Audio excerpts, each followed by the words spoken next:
Hello दोस्तों, कैसे हो आप सब। आप सभी को प्यार भरा नमस्कार। स्वागत है आपका अपने यूट्यूब चैनल पॉइंट एजुकेटर में। और हम आज करेंगे पीजीटी लेवल पर जो 2021 में पीजीटी लेवल पर पेपर आया था उसका सीडीपी पार्ट आज हम करेंगे। और 15 क्वेश्चन करेंगे। 15 क्वेश्चन के साथ जो उसमें कंसेप्ट हैं जो समझाने योग्य हैं वो सब समझाया जाएगा। और बाकी के 15 हम नेक्स्ट वीडियो में करेंगे, क्योंकि वीडियो काफी लंबी हो जाती है, इसलिए 15 क्वेश्चन ही लेकर आई हूँ। तो फर्स्ट क्वेश्चन करेंगे अब हम।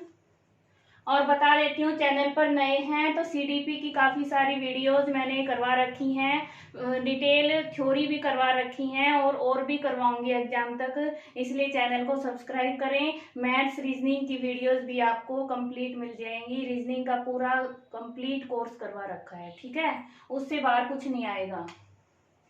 निम्नलिखित में से कौन सा कैटल द्वारा प्रतिपादित व्यक्तित्व के गत्यात्मक विशेषक का प्रकार नहीं है। Which of the following is not the type of dynamic trait of personality given by cattle. अब कैटल ने ये थ्योरी दी है ना, ये मोस्ट इंपोर्टेंट थ्योरी है। और इस वीडियो के बाद जो नेक्स्ट वीडियो आएगी वो कैटल की थ्योरी की ही मैं डालने वाली हूँ, इसलिए थोड़ा सा बता देती हूँ कि डायनेमिक ट्रेट, कैटल ने कुछ डायनामिक ट्रेट बताए हैं, गत्यात्मक विशेषक बताए हैं। उसमें उन्होंने अभिवृत्ति, तीव्र इच्छा और स्थायी भाव। वैसे ये स्थायी भाव की जगह मनोभाव होता है, ठीक है, ये वर्ड गलत दे रखा है, यहाँ मनोभाव आना चाहिए था।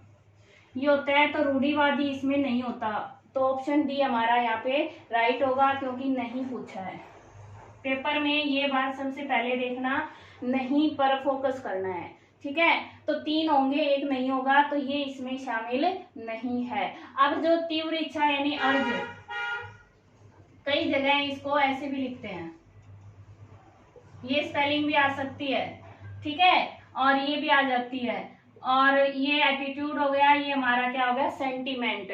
अब इन तीनों में एक रिलेशन होता है, क्या होता है, ये एक दूसरे के सहायक होते हैं। जो एटीट्यूड है, हाँ एटीट्यूड, क्योंकि इंग्लिश में पढ़ती हूँ मैं और आपको समझाने के लिए हिंदी कन्वर्ट कर रही हूँ, इसलिए थोड़ा सा दिक्कत आती है। एटीट्यूड सहायक होते हैं, किसके सहायक होते हैं, सेंटीमेंट के, ठीक है, सेंटीमेंट के, मनोभाव के। और सेंटीमेंट किसके सहायक होते हैं, सेंटीमेंट होते हैं वो अर्ज के सहायक होते हैं। तो इनमें रिलेशन है, एटीट्यूड, सेंटीमेंट, अर्ज। तो एटीट्यूड है वो सहायक होते हैं सेंटीमेंट के, इनके निर्माण में सहायक हैं। और ये जो सेंटीमेंट है ये अर्ज। अर्ज क्या होता है, तीव्र इच्छा होती है, जैसे कुछ बायोलॉजिकल साइकोलॉजिकल नीड होती है, ड्राइव होते हैं, जिसके द्वारा व्यक्ति क्या करता है, काम करता है, एनर्जी, मोटिवेशन, ठीक है, वो सब होता है। तो किसके द्वारा होता है, वो होती है अर्जिज। और इन्होंने 11 अर्जिज बताए हैं कैटल ने, टोटल कितने बताए हैं, 11। और जैसे भूख है तो भूख सबको लगेगी, भूख लगेगी तो क्या करेगा व्यक्ति, खाना खाने के लिए उसको काम करना पड़ेगा, कमाना पड़ेगा, खाना कहाँ से आएगा वरना, ठीक है। तो ये होती हैं तीव्र इच्छाएं, अर्जिज। ऐसे ही हमारे सेंटीमेंट लगाएं, तो सेंटीमेंट में क्या होता है, सोशल एस्पेक्ट होता है, ये लर्निंग के द्वारा बनते हैं, सीखते हैं, और ये तो हमेशा रहते हैं। अर्जिज, भूख तो हमेशा लगेगी ना, तो जो साइकोलॉजिकल और बायोलॉजिकल डिस्पोजिशन होते हैं वो होते हैं अर्जिज, और ये होते हैं लर्निंग से होते हैं हमारे। तो ये जरूरी नहीं कि हर व्यक्ति के जीवन में सेम रहें, ये टाइम अनुसार कई बार खत्म भी हो जाते हैं। सेंटीमेंट का क्वेश्चन भी आया था ना टीजीटी पर, कि ये टाइम अकॉर्डिंग क्या होते हैं, धीमे भी पड़ जाते हैं और हमारे क्या खत्म भी, समाप्त भी हो सकते हैं। तो ये स्थायी नहीं रहते ज्यादा, और ये होते हैं हमारे जीवन भर रहते हैं, चाहे कम मात्रा में हो चाहे ज्यादा मात्रा में हो, ठीक है। फिर एटीट्यूड, एटीट्यूड क्या होता है, किसी व्यक्ति, वस्तु या किसी के प्रति जो अभिवृत्ति होती है उसी को इन्होंने मनोवृत्ति, अभिवृत्ति यानी उसके प्रति हम कैसा व्यवहार करते हैं, ये सब आएगा, ठीक है। किस तरह का सोचते हैं किसी, जैसे टीचिंग के बारे में हमारी क्या सोच, क्या एटीट्यूड है, ये सब आएगा। और इसकी पूरी थ्योरी आपको चैनल पर मिलेगी, अगली वीडियो इसी की मैं डालने वाली हूँ। अब नेक्स्ट क्वेश्चन देखो, इसमें क्या पूछा है, which one of the following stage is not prescribed by James Trevor in the context of development of character, कि करेक्टर निर्माण, चरित्र निर्माण में जेम्स ट्रेवर द्वारा निर्धारित चरणों में से नहीं है। अब कई बार क्या होता है, क्वेश्चन हमें नहीं आता फिर भी ठीक होने के चांस होते हैं। कैसे होते हैं, जो आता है उससे रिलेट कर लो, ठीक है। तो इसमें जो स्टेजेस ऑफ, पहला है stage of crude emotion, stage of sentiment, self regard stage, conforming conventional stage. जो कन्वेंशनल स्टेज है ये किस थ्योरी से है भाई, ये हमारी किससे है, पारंपरिक चरण कोलबर्ग की थ्योरी से है, तो इसमें ये शामिल नहीं हो सकता, ठीक है। कन्वेंशनल के बारे में किसने बात की है, कोलबर्ग ने, मोरल डेवलपमेंट थ्योरी में। तो ये हमारा आंसर आ जाएगा क्योंकि इन्होंने नहीं पूछा है। तो इसमें अगर हम नहीं जानते इस थ्योरी के बारे में तो भी आंसर सही हो जाएगा, क्योंकि हमने इसमें से जो नहीं है कन्वेंशनल स्टेज उसको ढूंढ लिया है, ठीक है।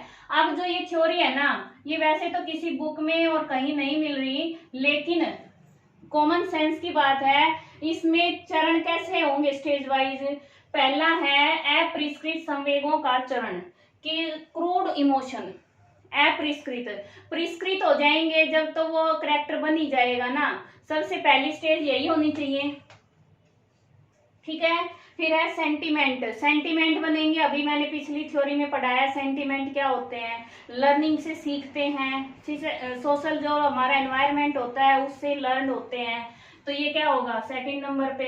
फिर लास्ट में आत्मसम्मान का चरण, ये तीसरा हो जाएगा। तो इस तरह से इसका जो सीक्वेंस है वो भी हम बना सकते हैं, और अगर कहीं ये थ्योरी मिली, मैं कोशिश कर रही हूँ, तो मैं ये आपको जरूर करवाऊंगी, ठीक है। नेक्स्ट देखो, अब नेक्स्ट क्वेश्चन है, ये मैंने साइड में लगा दिया स्क्रीन पे क्योंकि काफी बड़ा क्वेश्चन था, इसलिए लिखने में काफी टाइम लगता। क्या पूछा है, which of the following is the false characteristic of motivation, कि मोटिवेशन जो अभिप्रेरणा है उसके संदर्भ में असत्य विशेषता बतानी है। तो अगर हमें उसकी कैरेक्टरिस्टिक पता होगा कि क्या होता है अभिप्रेरणा, क्या होता है मोटिवेशन, तभी तो हम क्वेश्चन कर पाएंगे। और ये वीडियो मैं करवा चुकी हूँ चैनल पर, आप जरूर देखना। पहला है in motivation behaviour of person is goal oriented, क्या होता है, लक्ष्य उन्मुखी व्यवहार होता है। मोटिवेशन होगा जब तो लक्ष्य के लिए वो व्याकुल रहेगा, ठीक है। फिर है motivated behaviour does continuity, continuity किसी काम में कब आती है, आप क्यों पढ़ रहे हो, क्योंकि आपको एस्टेट पास करना है, आपका मोटिवेशन आपको कह रहा है, अंदर से जगा रहा है कि आपको पेपर तक तैयारी करनी है, हर रोज पढ़ना है, तो कंटिन्यूटी रहेगी। फिर है जिसका जितना ज्यादा मोटिवेशन होगा वो उतनी ही कंटिन्यूटी से काम करता है। फिर है motivation does energy changes in human being, मैं फोर्थ पढ़ रही हूँ क्योंकि कैरेक्टरिस्टिक पहले कर रहे हैं, कि अभिप्रेरणा मनुष्य में ऊर्जा परिवर्तन करती है। चेंज तो होता है ना, एनर्जी चेंज होती है, किसी की एनर्जी डाउन है उसको थोड़ा सा मोटिवेट कर दें तो एनर्जी क्या हो जाएगी, बढ़ जाएगी, उसकी काम करने की क्षमता ही बढ़ेगी और उसमें मोटिवेशन बढ़ेगा, तो क्या हो गया, गोल के प्रति वो ज्यादा जागरूक रहेगा, ज्यादा काम करेगा एनर्जी के साथ। तो ये हमारे 3 तो कैरेक्टरिस्टिक हैं। Nature of motivated behaviour is rigid, क्या कभी वो कठोर होता है, कठोर नहीं होता ना, लचीलापन होता है, फ्लेक्सिबल होता है, ठीक है, उसमें चेंज संभव है, इसलिए ये फ्लेक्सिबल होता है। तो थर्ड ऑप्शन हमारा राइट रहेगा यहाँ पे। क्लियर, समझ आया। नेक्स्ट देखो, नेक्स्ट क्वेश्चन है which of the following theory is not related with the theories of transfer of learning. Transfer of learning से क्वेश्चन दिया है कि जो अधिगम सिद्धांत अधिगम के अंतरण सिद्धांतों से संबंधित नहीं है। अब ट्रांसफर ऑफ लर्निंग की थ्योरी मैं ये जो वीडियो है ये करवा चुकी हूँ, किस तरह से होता है ट्रांसफर ऑफ लर्निंग, या तो पॉजिटिव डायरेक्शन में होगा या नेगेटिव में होगा, ठीक है, या फिर जीरो ट्रांसफर होगा, यही बताया था मैंने। अब इससे रिलेट करके देखो, सबसे पहला है थ्योरी ऑफ मेंटल डिसिप्लिन, कि मानसिक अनुशासन का सिद्धांत, अगर हम ट्रांसफर नहीं कर सकते, एक जो हमने सीखा, कुछ भी सीखा, लर्निंग की, अगर उसका हम पॉजिटिव ट्रांसफर नहीं कर पाएंगे, नहीं करेंगे, तो क्या हम जो हमारा मेंटल डेवलपमेंट है वो हो पाएगा? नहीं होगा ना। तो जो मानसिक अनुशासन है ये इससे क्या है, संबंधित है। फिर है रटंत स्मृति, रोट मेमोरी। अब रोट मेमोरी क्या होता है? बिना समझे कुछ भी रटना, वो होता है रोट मेमोरी। अब बिना समझे कुछ भी रटते रहो तो उसमें ट्रांसफर की तो कोई बात ही नहीं आ रही, ट्रांसफर ऑफ लर्निंग हो ही नहीं रही। चाहे वो सेकंड का बच्चा है चाहे 10 का है, अगर वो बिना रटे समझ रहा है, बिना समझे रट रहा है, सॉरी, बिना समझे रट रहा है, तो क्या है, कहीं ट्रांसफर हुआ है? उसने सेकंड का 10th में यूज किया है? नहीं किया ना। तो इसमें क्या हो जाएगा, ये हमारा आंसर आ जाएगा।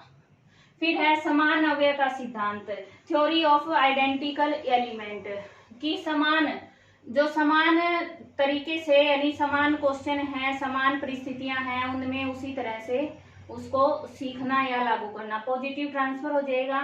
सामान्यीकरण का सिद्धांत, सामान्यीकरण यानी हम उसको जनरलाइज कर देंगे, कोई भी थ्योरी है, कोई भी कंसेप्ट है, उसको हम जनरलाइज कर सकते हैं अगर हम ट्रांसफर करते हैं पॉजिटिव। ठीक है। अब नेक्स्ट क्वेश्चन है, which of the following is not the characteristic of good mental health, अच्छे मानसिक स्वास्थ्य का लक्षण नहीं है।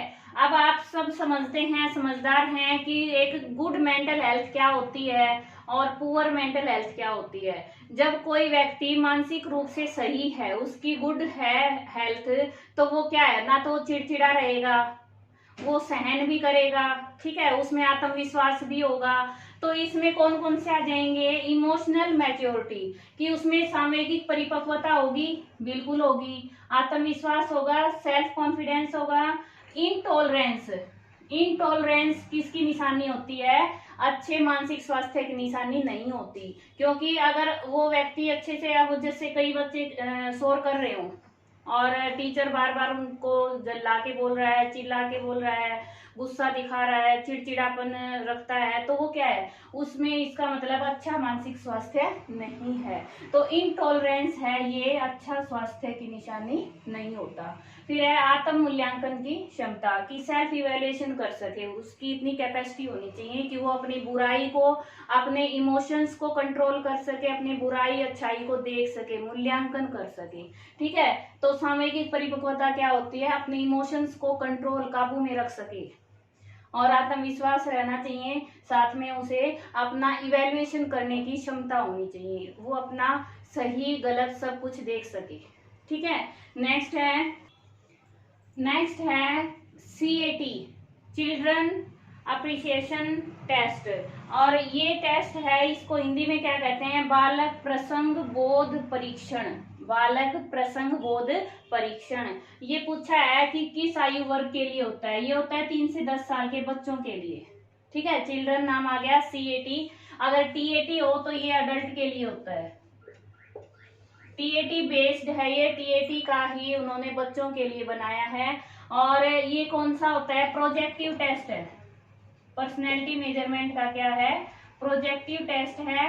और ये 2021 में जो PRT लेवल था उसमें भी क्वेश्चन आया था, सेम यही क्वेश्चन था।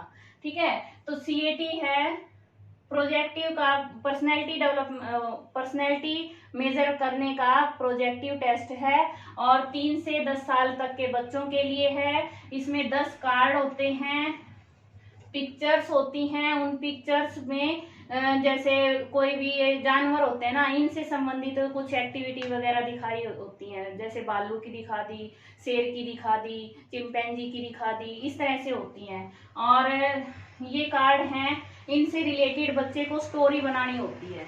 ठीक है, बच्चों के अंदर जो भावनाएं छुपी हैं उनकी, इसका मतलब ये क्या है? मनोविश्लेषणात्मक जो हमारी थ्योरी है, मनोविश्लेषणात्मक थ्योरी, साइको एनालिटिक थ्योरी के ऊपर बेस्ड है। ठीक है, बच्चों के अंदर जो कॉन्फ्लिक्ट हैं, अंतर्द्वंद हैं, उनको पहचानने के लिए इसका यूज किया जाता है।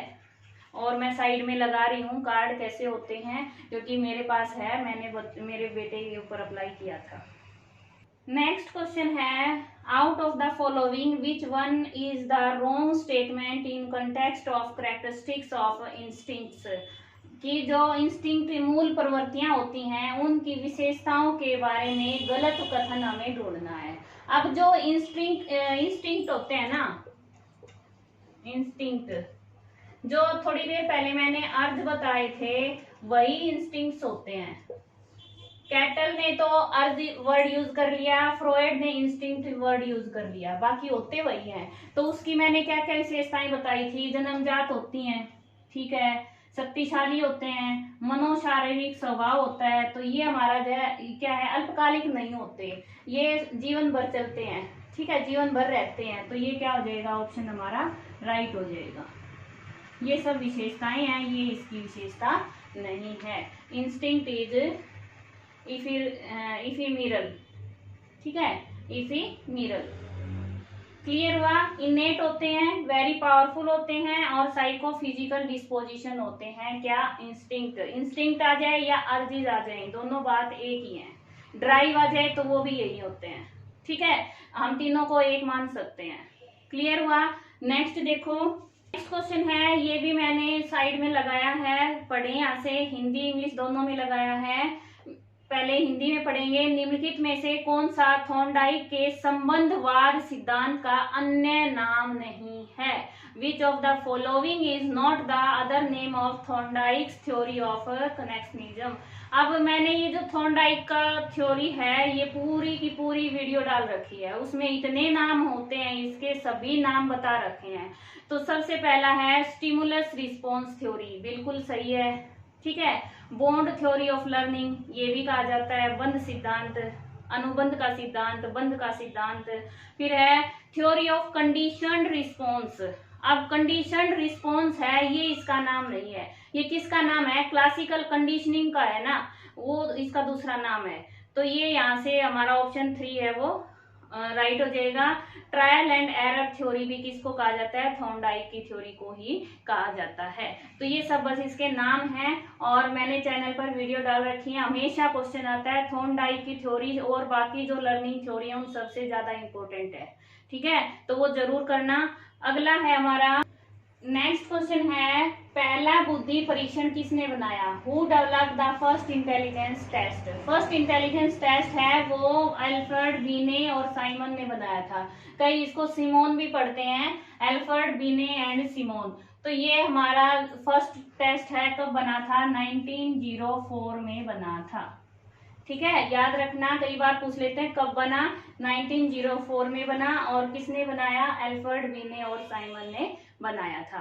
क्लियर। नेक्स्ट देखो, नेक्स्ट क्वेश्चन है, which of the following concept is not introduced by Jean पियाजे in his cognitive development theory? जो जीन पियाजे की कॉग्निटिव डेवलपमेंट थ्योरी है, संज्ञानात्मक विकास सिद्धांत, उसमें कौन सा कंसेप्ट नहीं दिया? इससे इजी क्वेश्चन और क्या आ सकता है? कौन सा नहीं दिया भाई? असिमिलेशन दिया है उन्होंने, अकोमोडेशन दिया है, इक्विलिब्रेशन दिया है, तो सिंबॉलिक नहीं दिया। तो ये हमारा ऑप्शन राइट हो जाएगा। और ये सभी कंसेप्ट होते क्या हैं, तो इसके बारे में वीडियो डाली है मैंने, और इतने डिटेल में समझाया है कि आप कभी नहीं भूलोगे, ठीक है, तो जरूर देखना वो वीडियो भी। नेक्स्ट क्वेश्चन है, which of the following is not the इनेट motive? जन्मजात अभिप्रेरक नहीं है। Safety, hunger, thrust, rest.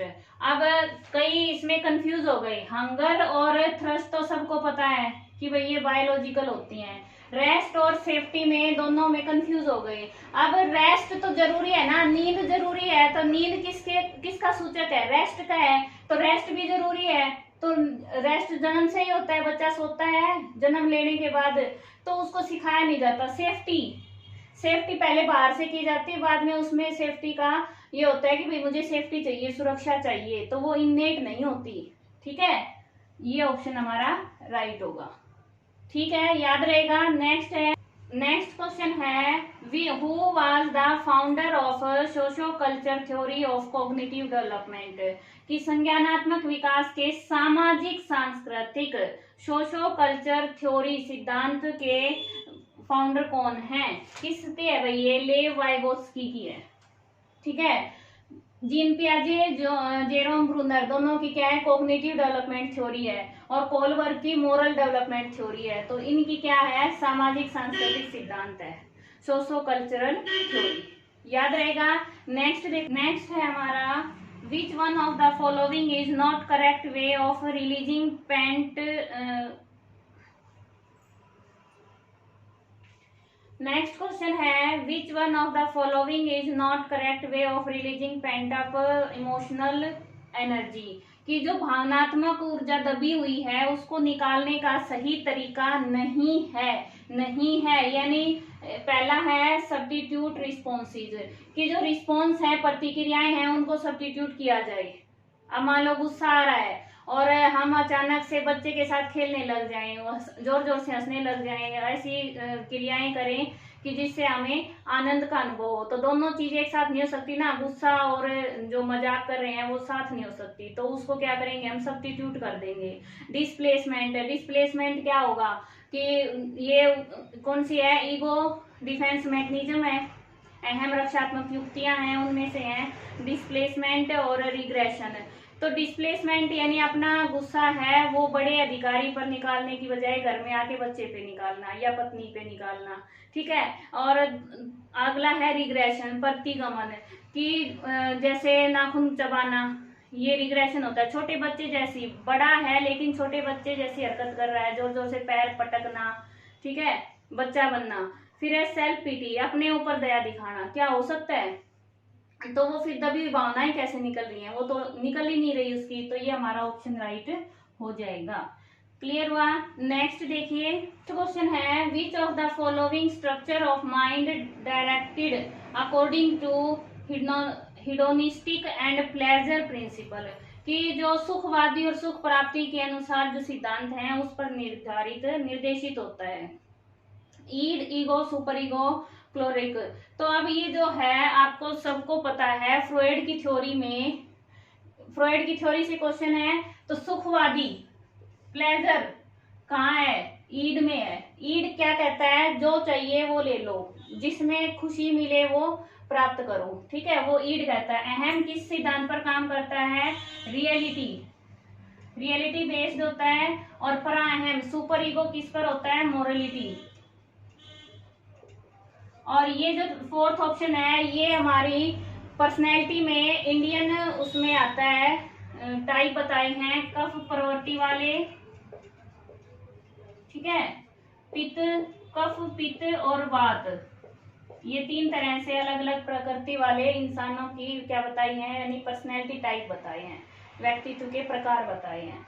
तो ये अलग है, तीन है, ये फ्रॉइड की थ्योरी से है। नेक्स्ट देखो, अब नेक्स्ट क्वेश्चन देखो, विच of the following is the correct logical order of elements of memory. जो स्मृति के तत्व हैं उनका सही तार्किक क्रम बताना है। तो हम इसको क्रम क्या होता है देखो।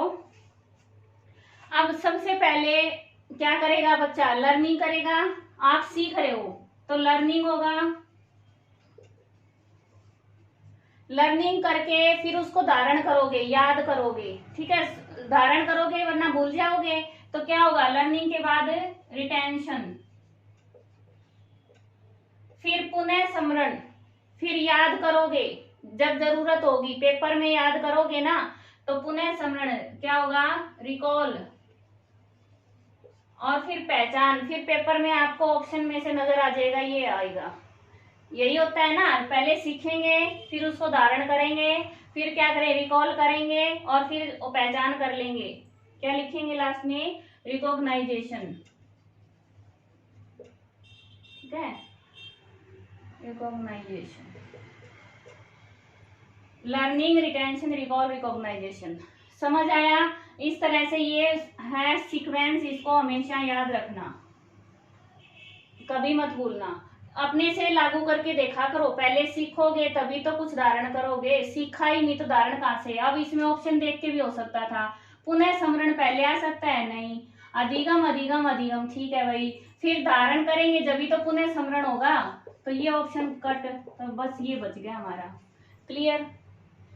इस तरह से क्वेश्चन करेंगे, कई बार क्वेश्चन नहीं आता तो भी हमारा ठीक होने के चांस होते हैं, अगर हम उसको सही तरीके से पढ़ें समझें तो। क्लियर हुआ ना। और मिलते हैं नेक्स्ट वीडियो में। बाकी के 15 क्वेश्चन अगली वीडियो में करवाऊंगी। और कोई भी डाउट है, कोई कंफ्यूजन है तो कमेंट में लिखना। टेलीग्राम ग्रुप ज्वाइन कर लो, वहां पर कई बार मोस्ट इम्पोर्टेंट जो टॉपिक हैं उनके वो भेज देती हूँ, मैं PDF भेजती हूँ। साथ में जो नोटिफिकेशन आती है वीडियो की वो भी आपको जल्दी मिल जाती है। पॉइंट एजुकेटर मेरा टेलीग्राम चैनल है। आपको कोई पर्सनल क्वेश्चन पूछना है वो भी वहां पे आप पूछ सकते हो। क्लियर हुआ? Thanks for watching. आपका दिन शुभ हो। धन्यवाद।